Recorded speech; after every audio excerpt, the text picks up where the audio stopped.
Baik, Assalamualaikum warahmatullahi wabarakatuh. Perkenalkan, kami dari mahasiswa Universitas Negeri Islam Syahbasi Kediri dari Prodi Ekonomi Syariah. Perkenalkan, nama saya Alvin Najib dan juga rekan saya Sarafudin Zubri. Di kesempatan kali ini kita akan membahas tentang keuangan halal atau keuangan syariah. Baik, untuk pengantar sendiri Mas ya. Keuangan halal itu kan bagaimana cara kita mengelola suatu uang, baik dari kita dapat dari mana, cara kita untuk mengelola keuangan tersebut itu harus sesuai dengan prinsip-prinsip Islam itu sendiri. Kemudian bagaimana konsep dari keuangan halal ini, Mas? Untuk keuangan halal ini kan harusnya menghindari tiga aspek yang sangat dihindari dalam Islam. Ada riba, ada maisir, dan juga ada gharar. Untuk riba itu sendiri kan tambahan itu sendiri kan ada banyak. Ada tambahan dari bunga berupa uang, karena dalam Islam kan wa bea wa harama riba kan. Allah menghalalkan jual beli dan mengharamkan riba itu sendiri. Dan yang selanjutnya itu tentang maisir. Maisir itu kan tentang judi. Di dalam Islam itu sendiri kan mengelola keuangan itu harus halal, dan judi itu kan diharamkan dalam Islam. Dan lalu bagaimana tentang judi ini bisa dihindari oleh semua masyarakat, baik masyarakat muslim khususnya. Dan yang ketiga itu kan ada gharar. Gharar itu kan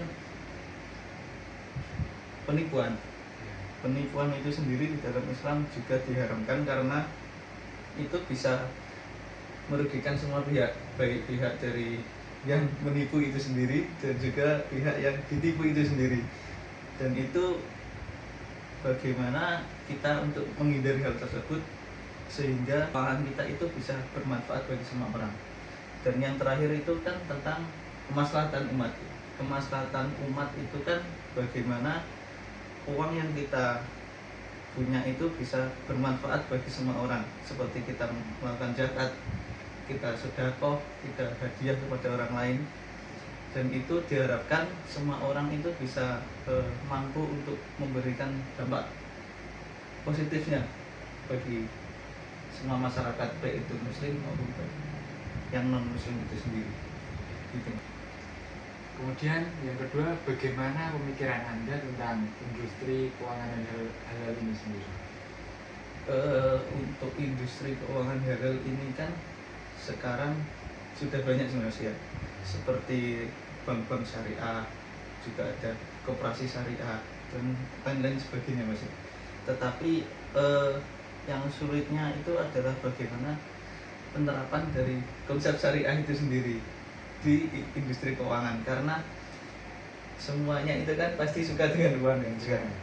Dan juga bagaimana kita bisa menerapkan prinsip-prinsip syariah itu agar kita tidak berdosa itu sendiri Mas. Lalu keuangan halal di Indonesia ini berkembang tetapi tidak sebesar seperti pariwisata halal itu sendiri Mas ya. Pariwisata halal, makanan dan minuman seperti fashion dan lain sebagainya. Tetapi keuangan halal ini diharapkan bisa untuk semakin berkembang dengan adanya sedikit edukasi dan juga sosialisasi yang akan kita bahas nanti Mas. Seperti itu. Kemudian untuk sekarang kan ya, tentunya keuangan halal itu juga mengalami kendala ataupun tantangan-tantangan yang dihadapi. Nah, tantangan apa yang dihadapi dari keuangan halal ini, Mas? Dan juga peluang apa? Ya, baik Mas. Untuk peluang itu sendiri, Indonesia ini kan negara yang sangat luas, dan juga populasi muslim di Indonesia itu kan sangat banyak sendiri Mas. Mungkin sekitar 80% itu sendiri masyarakat Indonesia ini beragama muslim. Namun dengan peluang sebesar itu keuangan halal itu sendiri masih belum bisa berkembang seperti industri-industri yang lain. Dan juga mungkin ini menjadi sebuah wadah dan juga bagaimana pemerintah itu bisa membuat semacam komunitas untuk semakin mengenalkan tentang industri keuangan halal itu sendiri, Mas.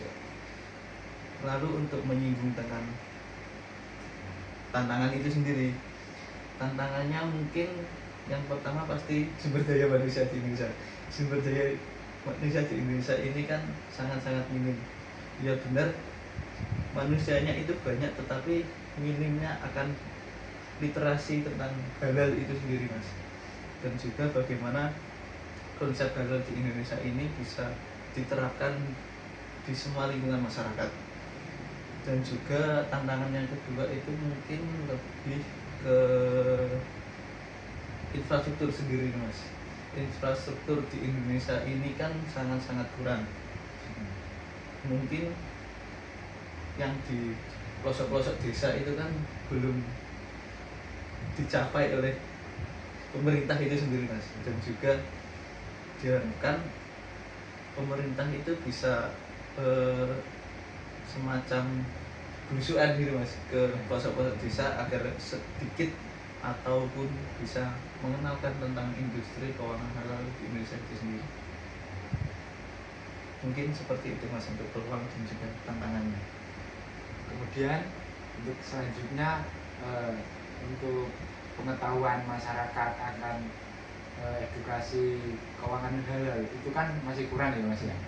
Nah, bagaimana bentuk sosialisasi dan juga edukasi terkait keuangan halal ini terhadap masyarakat agar masyarakat itu menjadi mengerti tentang keuangan halal ini? Baik, Mas, untuk pertanyaan ini kan sosialisasi dan edukasi ini kan mengarah ke sumber daya manusia pastinya. Dan juga sumber daya manusia ini yang saya singgung tadi kan masih rendah ya gitu.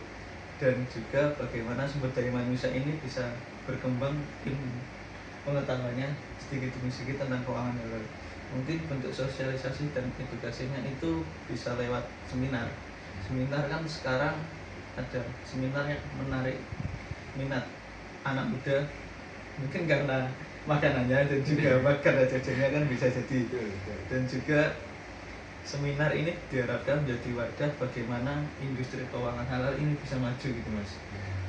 Dan yang kedua ada mungkin sosialisasi ini lebih ke membuat semacam apa ya, membuat semacam poster di media sosial. Kan sekarang media sosial ini sangat berkembang, dan juga anak muda sekarang kan bermain media sosial semuanya.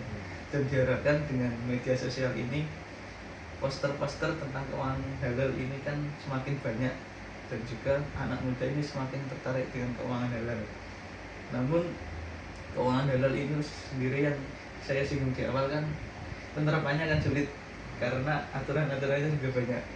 Dan juga diharapkan dengan sosialisasi dan edukasi yang ada itu keuangan halal di Indonesia ini semakin berkembang setiap tahunnya, dan juga bisa berbicara banyak di kancah internasional seperti ini. Sedikit kesimpulan sih, Mas ya.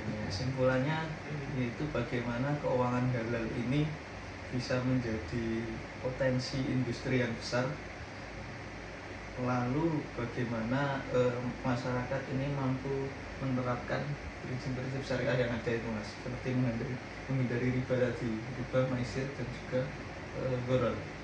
Dan juga bagaimana keuangan yang diterapkan oleh sumber daya manusia yang ada ini sesuai dengan prinsip-prinsip syariah dan juga bisa bermanfaat bagi masyarakat luas.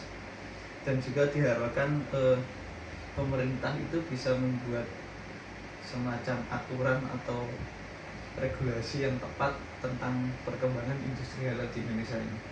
Mungkin seperti itu. Terima kasih atas penjelasannya. Semoga dapat menambah pengetahuan kita terkait dengan industri keuangan halal ini.